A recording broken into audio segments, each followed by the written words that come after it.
The moment my $1,200 annual bonus hit my account, I was at dinner with the heads of the 120 companies most critical to our firm.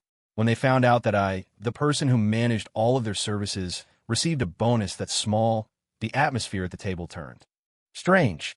Meanwhile, my colleagues were blowing up the company's Slack, ecstatic about their $50,000 bonuses.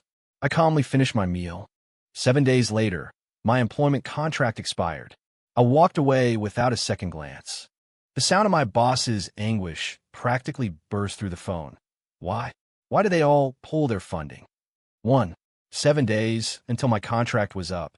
The Client Appreciation Gala was held at the Pinnacle Club, the city's most exclusive rooftop venue, where the light from crystal chandeliers glittered like crushed diamonds on every impeccably dressed guest. Seated around me were the people who controlled 90% of the revenue for my company, Innovatech Solutions. And the person responsible for managing the relationships with all 120 of them was me, Leo Hayes. I moved smoothly between tables, a glass of champagne in hand, making small talk with every executive I knew. Many of them I'd worked with since my first year at the company. Our relationships had long since evolved beyond a simple client-vendor dynamic. Leo, our group's new project for next year, it has to be you. David Peterson, the procurement director for a major national conglomerate, said earnestly, clapping me on the shoulder. I don't trust anyone else with it. I smiled and nodded. Don't worry, David. As long as I'm here, your business is my business. Just then, my phone buzzed incessantly in my pocket. Excusing myself to the restroom, I leaned against the wall in an empty hallway and unlocked the screen. It was the company-wide Slack channel, currently a waterfall of celebratory bitmojis and exclamation points. Thank you, Mark. Thank you, Innovatech. The $50,000 bonus just landed. Let's kill it again next year. That was from Tiffany Miller, my colleague. Her primary job consisted of reformatting my project reports and putting her name on them. OMG. Tiffany, you rock. $50,000 here, too. Same. The company was so generous this year. Mark is the man. Hard work pays off. The screenshots of the $50,000 wire transfers felt like a series of silent slaps across my face. Expressionless, I scrolled past the garish celebration and opened my mobile banking app. A new transaction was sitting there quietly. Amount, $1, 200, 00. No random cents for good luck, no congratulatory note. Just a cold, round number like a stipend you'd toss to a summer intern. I stared at the number for a full 10 seconds. There was no anger, no disappointment. The last flicker of hope I'd been holding on to finally died, leaving behind nothing but cold ash. I should have known. When I returned to the main table, the mood was still electric. I put my professional smile back on, as if nothing had happened. David, seated next to me, was clinking glasses with someone. His elbow accidentally bumped my phone, and I instinctively hit the power button to put away. In that split second, the $1, 200, 00 on the screen flashed in his peripheral vision. David's brow furrowed almost imperceptibly. He set down his glass and asked casually, Leo, the company's doing so well this year. Your bonus must have been pretty substantial, right? Saw your colleagues celebrating pretty hard on Slack. I met his gaze directly and answered calmly, $1,200. The boisterous table fell silent, as if someone had hit the mute button. Within a second, all conversation ceased. The executives closest to us had heard the number. Their expressions were a masterclass in emotional transition, from initial surprise to disbelief and finally to a shared, knowing anger. These were sharp people. They understood immediately what it meant when the key account manager who provided them with round-the-clock service, the linchpin of 90% of the company's business, was given a paltry $1,200 while the office drones whose names they didn't even know were cashing $50,000 checks. The subtext was loud and clear. The atmosphere grew awkward and tense. I, however, acted as if I were oblivious. I picked up my glass, stood up, and offered a polite smile to the silent table. Thank you all for your support this past year. This one's to you. I'll drink to that. I drained the glass in one go. The sharp burn of the whiskey felt like it was scorching away years of suppressed frustration and exhaustion. I then steered the conversation toward next year's market strategy. Using my expertise, to force the dinner back on track. But the damage was done. A splinter was now lodged in everyone's mind, and no matter how much I tried to liven things up, that subtle layer of distrust remained. The clients began exchanging frequent glances. I could read the emotions in their eyes: sympathy, indignation, and something else. Resolve. The dinner ended abruptly soon after. As the guests filed out, David Peterson was the last to leave. He paused beside me, his eyes, which had seen and assessed countless people, giving me a long, deep look. He lowered his voice, so only we could hear. "Leo, you deserve better. This place isn't worthy of you. If you ever decide to make a change, you call me first." A warmth spread through my chest. I nodded gravely. "Thank you, David." After seeing the last guest off, I went home to my empty apartment. Instead of immediately opening my laptop to deal with work emails as I usually did, I brewed myself a cup of tea. I felt no anger, no sadness. When you've completely given up on something, emotions become an unnecessary luxury. I opened my laptop, ignored the mountain of work, and created a new document titled Transition Plan. Methodically, I began listing every workflow, every client's basic information, and the foundational framework of every project. My thoughts were terrifyingly clear. Then, I looked at the calendar on the wall. A date, 7 days from now, was circled in red. Next to it, I had written 2 words: contract ends. My gaze was cool and resolute, like a general about to push the button. Finally, I opened my phone and found a LinkedIn message from a recruiter I had connected with a month ago. She had asked if I was open to new opportunities. I had replied, "Things are stable for now." Now, I deleted that message and typed a new one. "I'm ready to talk." 2. 6 days until my contract was up. I walked into the office and was hit by a wave of giddy, almost suffocating cheer. Everyone was glowing from their massive bonuses, chattering about whether to book a trip to Europe or buy a new car.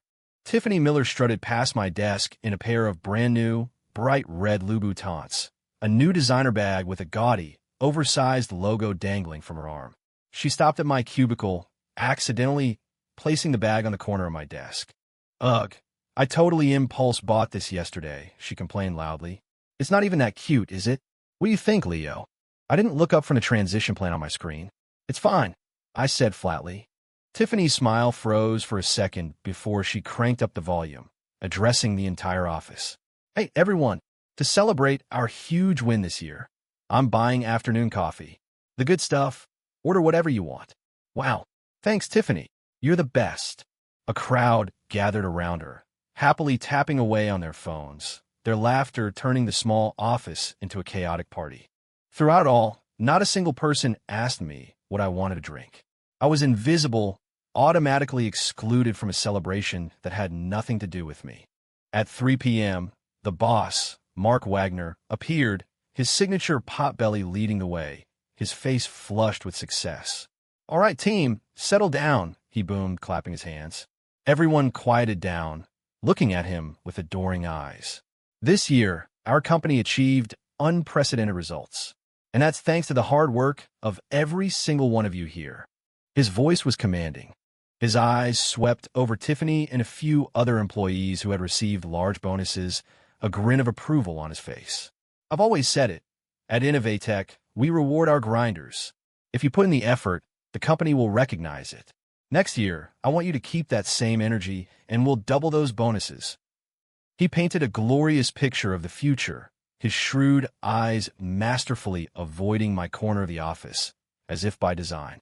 It was as if I, the person who had brought in 90% of the company's business, didn't qualify as a grinder. After his speech, Mark beckoned to me. "Leo, my office for a minute." I stood up calmly and followed him in. Once the door was closed, Mark's smile faded into a more serious, paternalistic expression. "Leo," he began, pouring me a glass of water himself, "don't overthink this year's numbers. I know your contribution was huge. The company sees that." I held the glass, saying nothing, letting him perform. "But you have to understand, your success is largely built on the company's platform. Without the Innovatech brand, how would these big clients even know who you are? Tiffany and the others might not have your client-facing skills, but they handle a lot of the internal coordination, the process management. They put in the hours, you know." He launched into his favorite tactic, corporate gaslighting. Your bonus was a little smaller, yes, but it was the result of a comprehensive evaluation. You're still young. You need to think long-term. Next year, if you keep up the same momentum, I promise you, your bonus will be the biggest one of all. I nodded, displaying the perfect amount of gratitude and obedience. I understand, Mark. I'll keep working hard. Mark was clearly satisfied with my understanding and compliance. He believed he had his most useful workhorse completely tamed. He patted my shoulder. That's the spirit. Keep it up. The company won't let you down.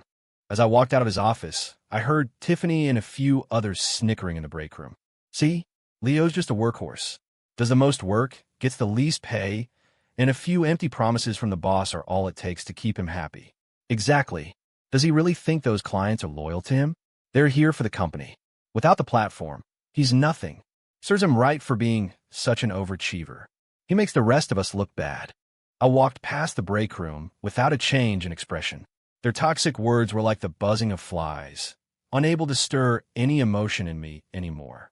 I went back to my desk and opened an encrypted folder on my computer. Inside was a 50-page document titled Core Client Relationship and Strategy Playbook.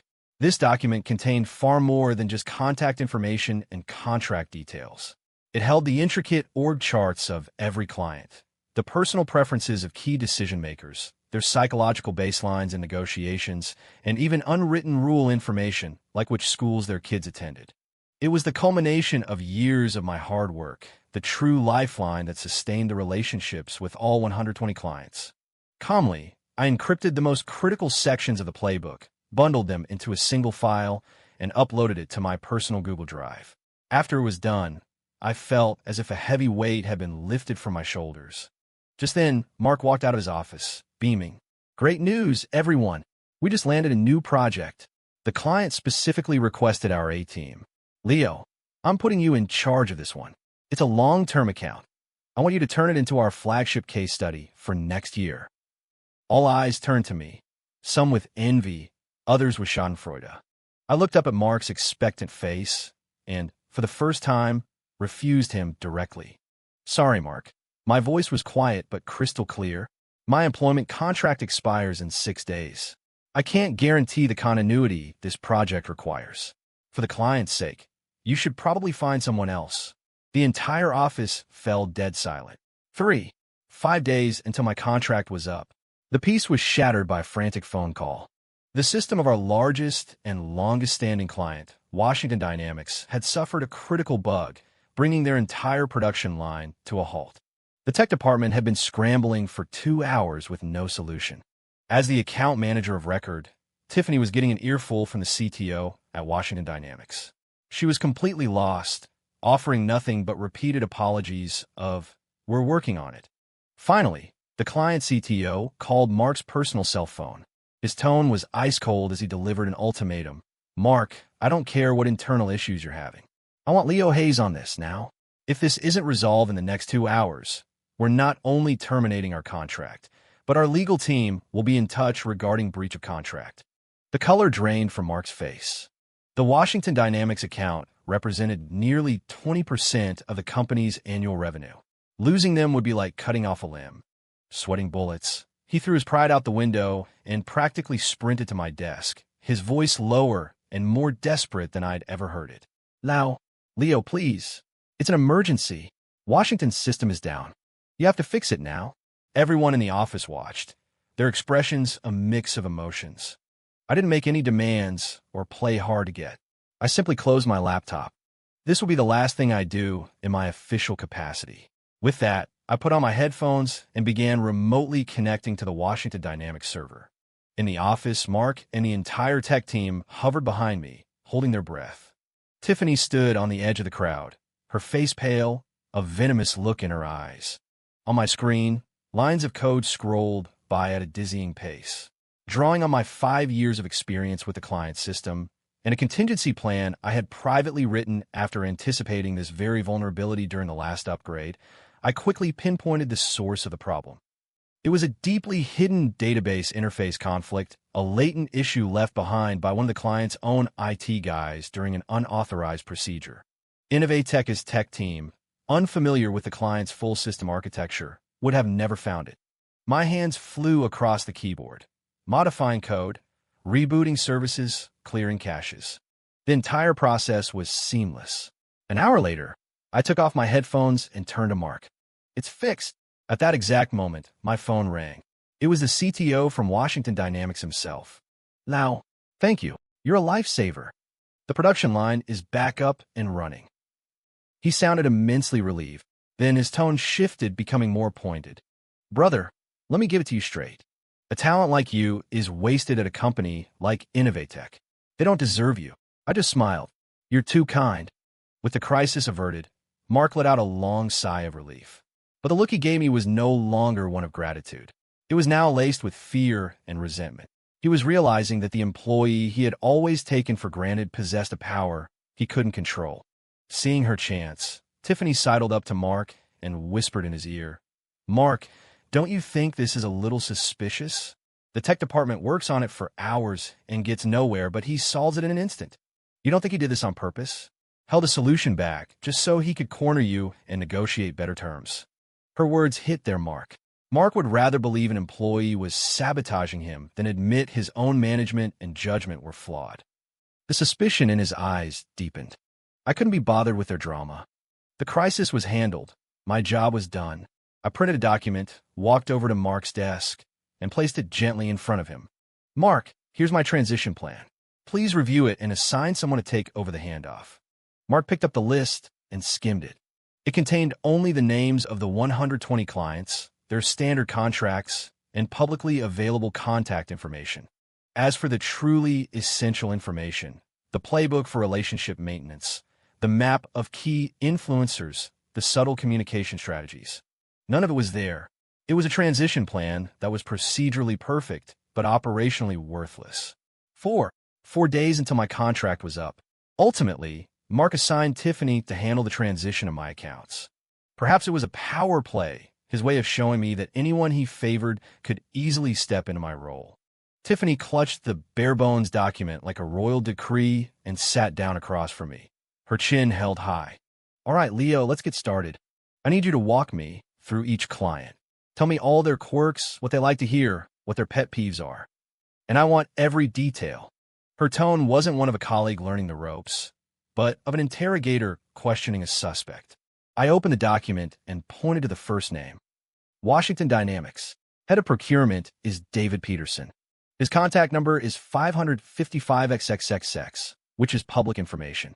Contract terms are here, and special requirements are detailed in Appendix 3. Next. Wait. Tiffany cut me off. "That's it. Who cares about that stuff? I need the unwritten rules, the things that aren't in the documents. Like David, what brand of scotch does he drink? What should I know before going to dinner with him?" I looked up at her, my expression unreadable. "I'm sorry, but my handover is limited to the standardized company asset information recorded on this list. My personal rapport with David and the communication skills I've developed over the years are my own. They are not part of my contractual obligation to transfer." "You." Tiffany's face flushed with anger. "You're being uncooperative. Leo, don't think you can get away with this just because you're leaving. You're deliberately making this difficult for me." Her voice grew shrill, piercing the quiet office. I leaned back in my chair and, for the first time in front of everyone, let my own aggression show. "Is there a single sentence in my transition plan that you don't understand? Or perhaps, with your professional expertise, you're finding it difficult to comprehend this basic client data?" The jab hit its target, striking right at Tiffany's insecurity about her own incompetence. Her face went white, and her lips trembled, but she couldn't form a single rebuttal. Whispers erupted among our colleagues. Some were enjoying Tiffany's public humiliation, feeling she was finally getting what she deserved after years of arrogance. Others thought I was being arrogant, using my departure as an excuse to openly defy Mark's favorite employee. Seeing the situation spiral, Mark was forced to step out of his office to play mediator. All right, we're all colleagues here. Let's talk this out calmly." He cleared his throat and turned to me, adopting the tone of a patronizing elder. "Leo, be the bigger person. Tiffany is just trying to do her job. Go ahead and pass on some of your experience. We're all working for the good of the company here." I looked at Mark's disingenuous face and almost laughed. "Mark, I replied, my voice steady. Experience can't be passed on. It's accumulated, one problem, one conversation at a time. My contractual duty is to hand over my work, not to run a multi-year private training course for my successor. If Ms. Miller needs me to hold her hand on something as basic as client icebreakers, I suggest the company reevaluate her fitness for this role. My words were a razor blade, slicing not only through Tiffany's pride, but also through Mark's flimsy attempt at peacemaking. Mark's face hardened. A dead silence fell over the office. In that frozen moment, my phone vibrated gently. I glanced down. It was a text from David Peterson. I opened it. It was a beautifully designed, official offer letter from a new company I'd never heard of called ValuePoint Collaborative. The position listed for me was founding partner, and the compensation package was a number I had never even dared to imagine. I locked my phone, looked up, and met Mark's dark, furious gaze. Inside, however, I felt nothing but an overwhelming sense of release. This circus was over. I was done. 5. My last day. I spent the morning cleaning out my desk. All my personal items went into a box, and any personal files on my computer were permanently shredded. The desk was left with nothing but the company-issued computer and phone, as if I had never been there at all. Colleagues came by in twos and threes, offering insincere pleasantries. Good luck out there, Leo. Keep in touch. But their eyes held no warmth, only the gleeful anticipation of watching a show. They were all convinced that I, the tech nerd, who was nothing without the company's platform, would soon be crushed by the real world and come crawling back. Tiffany didn't even bother to hide her contempt. She stood by my desk with her arms crossed. Well, someone's wings have certainly grown. Let's see how you handle clients without the Innovatech name backing you up. I ignored her, smiling as I taped up the last box. In the afternoon, Mark called me in for one final talk. He sat back in his large executive chair, speaking with an air of magnanimity. Leo, even though you've been a bit difficult lately, I'm willing to overlook it, considering your years of service. The door here is always open. If you find it's too tough out there, you can always come back. Of course, he added, we'd have to renegotiate your salary. He probably thought he was offering me the greatest mercy. I just looked at him and smiled politely, saying nothing. In his eyes, my silence was an admission of guilt and regret. At 5:30 p.m., it was time to clock out. I picked up my box and pressed my fingerprint on the scanner for the last time. I didn't say goodbye to anyone. I didn't look back. Amid a sea of pitying, mocking, and indifferent stares, I walked out of the place where I had dedicated years of my life. The moment I pushed open the company's main doors, the cold winter air hit my face, but all I felt was an exhilarating sense of freedom. I took a deep breath of the exhaust-filled but wonderfully fresh air, feeling a massive weight finally lift from my chest. Just then, my phone began vibrating with a rapid series of notifications. I pulled it out. It was a group chat I had created last week. The name was simple, Friends. The group had exactly 120 members. A new message had just appeared. It was from David Peterson. It was short and to the point. Everyone, the time has come. After a moment of silence, the chat exploded. Understood. Received. Awaiting your signal. See you tomorrow. Finally, the flood of responses was like a silent declaration of war. The leaders of these 120 companies, business elites from across the country, had just formed an unbreakable alliance. Standing on the bustling street, I watched the messages pour in. For the first time since this whole ordeal began, a genuine, heartfelt smile spread across my face. Mark, Tiffany, and Innovatech Solutions. Goodbye, and good riddance. 6. Day 1 after my departure. Mark Wagner walked into his office humming, a cup of expensive tea in hand. The morning sun streamed through the blinds, casting stripes of light on his beaming face. He was in an excellent mood. Leo Hayes, that thorn in his side, was finally gone. The last few days had been unpleasant, but in Mark's view, it was for the best. It proved his leadership was strong enough to remove a dangerously influential employee who was getting too big for his britches. He's just one employee, Mark thought. Without the company platform, he's nobody. Innovatech had made the first Leo Hayes. It could certainly make a second and a third. He took a sip of tea and began planning how to smoothly transition Leo's clients to Tiffany and his other, more loyal employees. At 9 a.m. sharp, his private line rang. It was the CEO of Quantum Leap Tech, one of the company's top 10 clients. Richard, good morning. I was just about to call you to discuss some internal restructuring. Mark began cheerfully. Mark, I'll be brief. The voice on the other end was cold and detached. After an internal review, we have decided to terminate all of our contracts with Innovatech, effective immediately. A formal notice from our legal department is on its way to your inbox. Mark's smile froze on his face. What? Richard, why? I thought our partnership was going great. This is a decision based on our company's risk assessment. I'm not at liberty to discuss the details.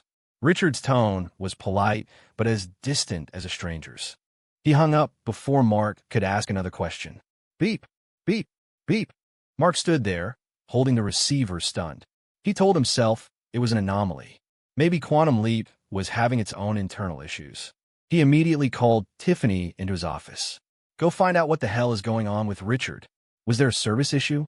Be nice, but you need to lock that client down now. Tiffany scurried back to her desk and dialed the CEO's number.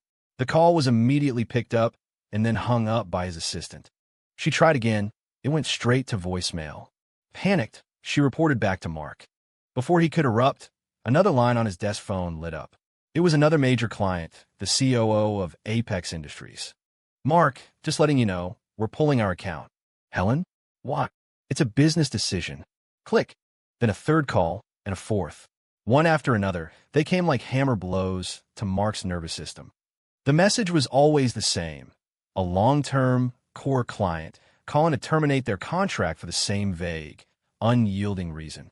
A cold dread began to creep into Mark's gut. One client leaving was a coincidence. Two was bad luck. But 3, 4.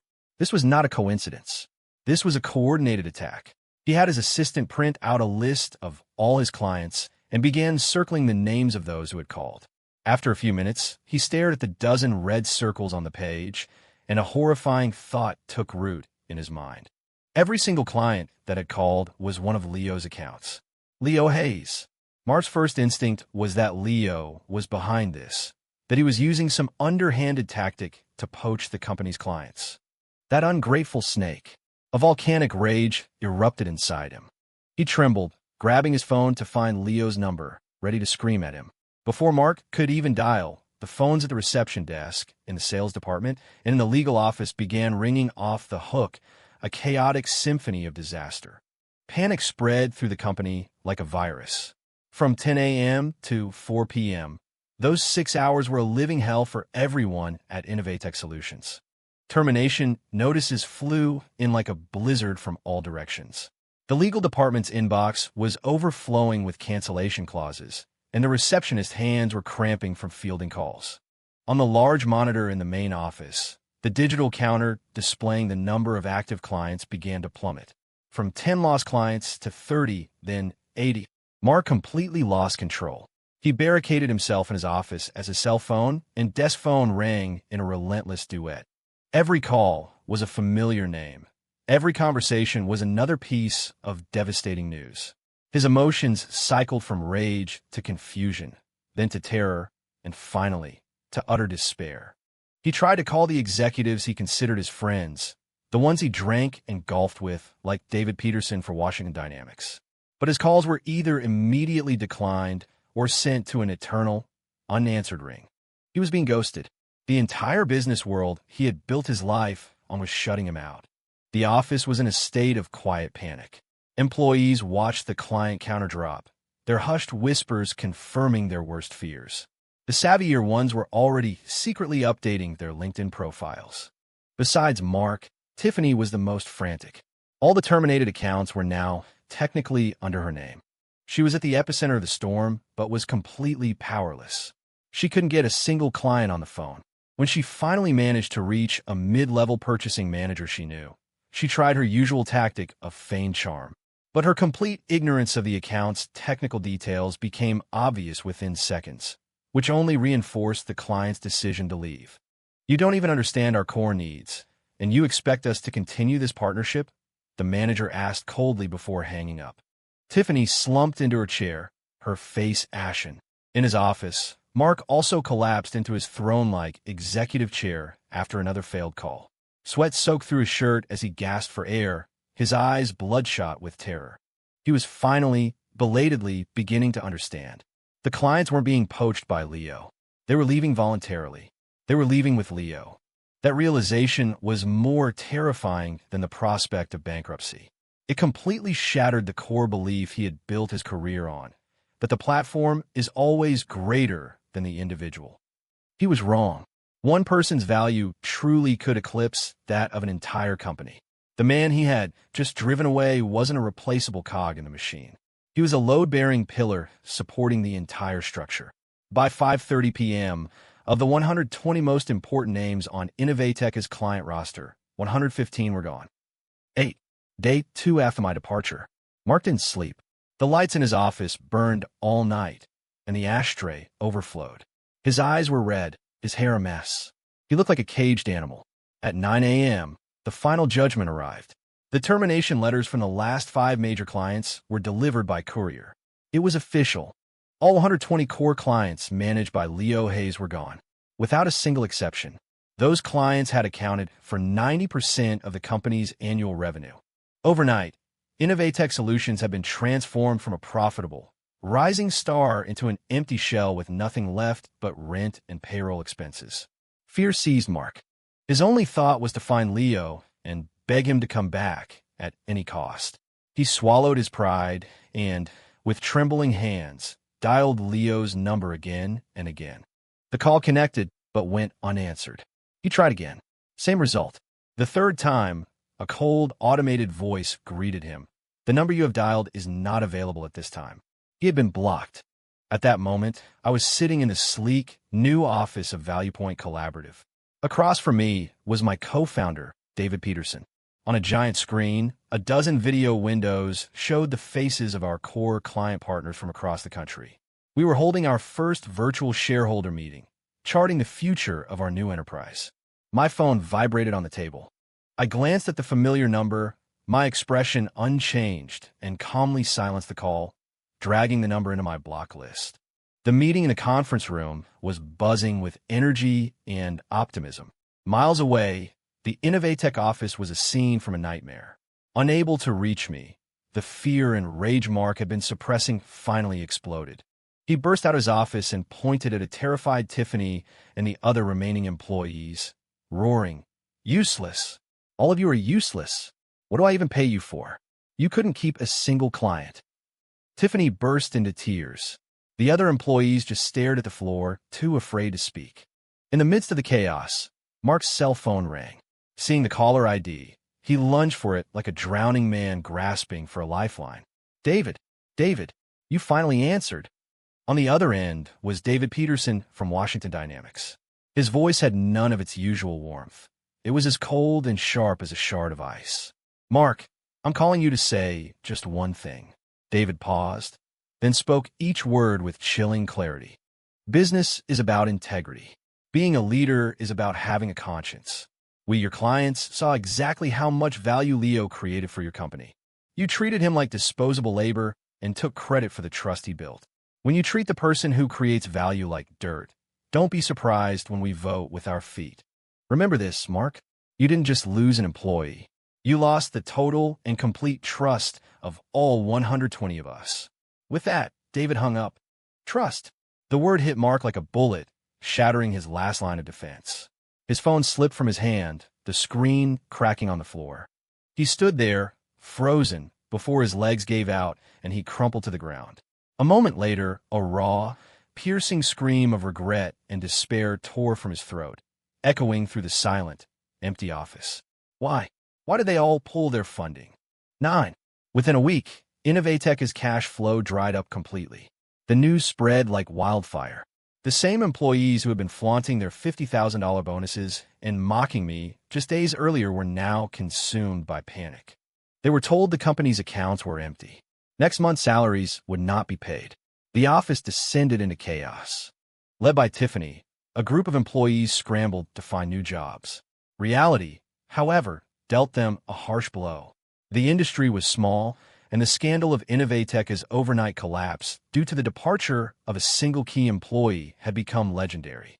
To every recruiter in the city, employees from Innovatech, especially the well-paid ones with no discernible skills, were branded as incompetent, parasitic, and toxic.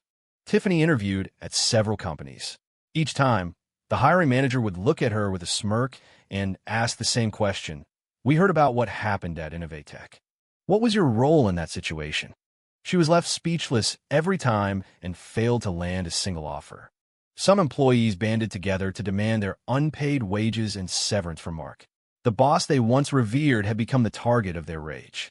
Mark was drowning, forced to sell off office equipment, software licenses, and eventually his own house and car to fill the massive financial hole. He tried to find a buyer for the company, but every investor knew Innovate.ch was a worthless shell. No one was interested. In less than a month, the once bustling office became a ghost town, littered with dying plants and abandoned desks. One weekend afternoon, after another failed interview, Tiffany was walking aimlessly down the street. A new, black Lucid Air sedan pulled up silently beside her. The window rolled down, revealing my face. I looked sharper, more focused. The old hesitancy was gone, replaced by the confident, relaxed air of someone in complete control. Tiffany froze, staring at the expensive car she didn't recognize and the man she had once scorned. A crushing wave of humiliation and regret washed over her. I saw her, too. My eyes rested on her for a brief second, holding no mockery, no pity, and no hatred. It was the pure, blank look one gives a complete stranger. Then, I looked away as if she were nothing more than a tree on the sidewalk, and the car glided silently away. In that moment, Tiffany finally understood. They were worlds apart now. She no longer even qualified for my contempt. 10. As Innovatech Solutions crumbled, a new company, Value Point Collaborative, officially opened its doors in a top-tier downtown skyscraper. The launch party was understated, but exclusive. No media was invited. The only attendees were the founding partners, the first wave of core employees, and the heads of the 120 client companies. The company's first contracts were the complete portfolios of all 120 clients, transferred over seamlessly as if nothing had changed but the name on the invoice. As a founding partner, I stood at the podium. I was wearing a tailored suit and my familiar glasses, but my entire presence was different. I was no longer the account manager forcing a smile at a dinner party. I was a leader shaping the future. I don't want to talk about the past. My voice was clear and steady over the microphone. I only want to talk about the future. Here at Value Point, we believe in one thing: creating real value for our clients and ensuring that every person who creates that value shares in the rewards. We have no office politics, no seniority ladders, and no empty promises. We only have a transparent profit-sharing system and a partner track based on merit. Your every effort will be measured, respected, and rewarded. The room erupted in applause. The client partners, who had flown in from all over the country, looked on with approval and trust. My first new hires were beaming with excitement.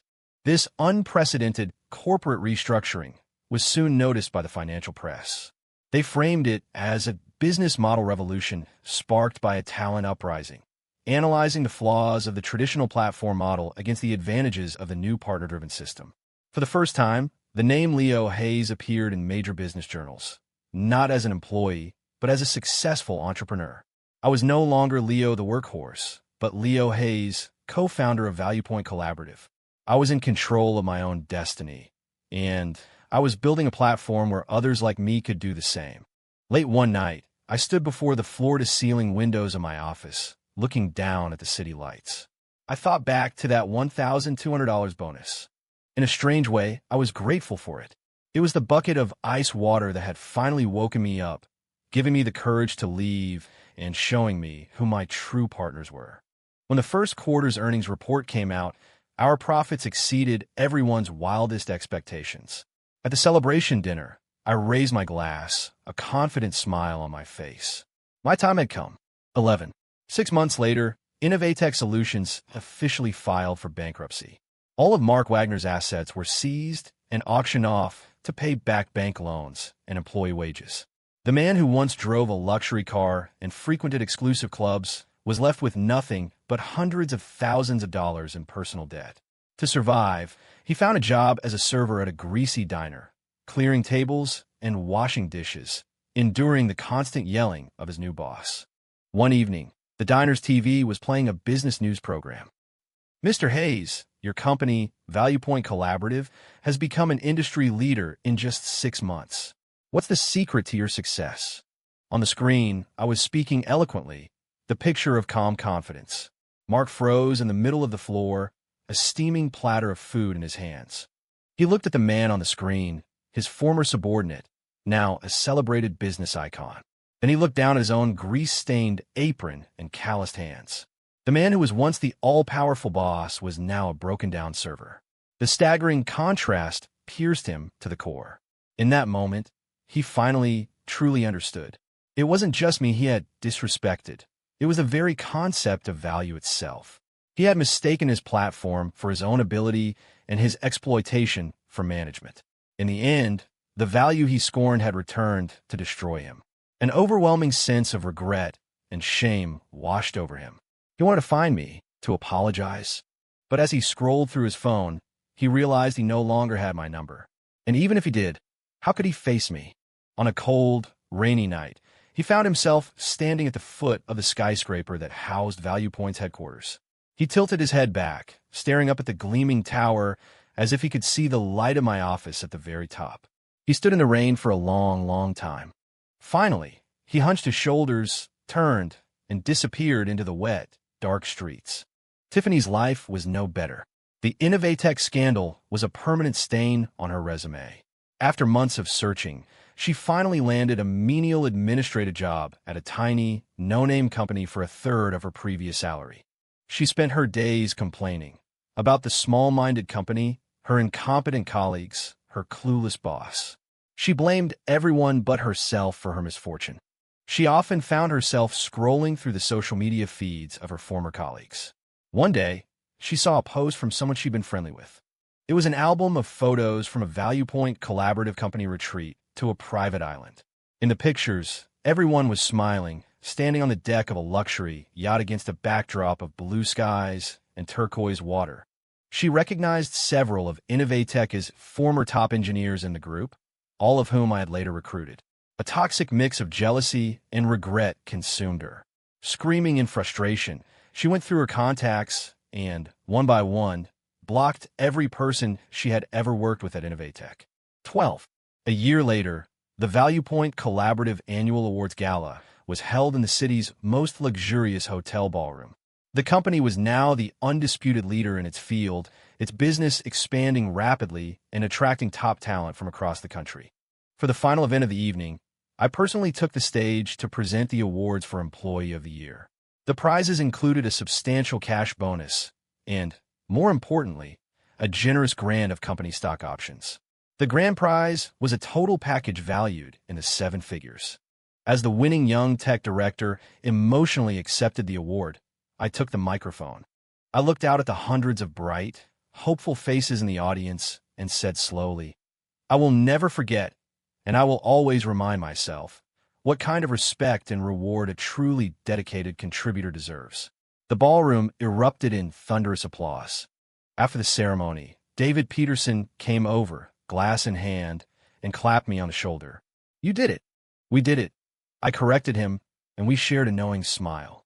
I turned and looked at the crowd of employees laughing, celebrating, and dreaming about their futures. In them, I saw a younger version of myself from years ago, full of passion and drive. But I knew they were luckier than I had been, because they had chosen, and had helped create, a place where value was understood, respected, and rewarded. The story ends with my smile. It was a smile of peace with the past, of contentment with the present, and of infinite hope for the future. It was a silent testament to a simple truth. Real value can be temporarily overlooked, but it can never be buried. It will always find a way to return to its rightful place, stronger and brighter than before.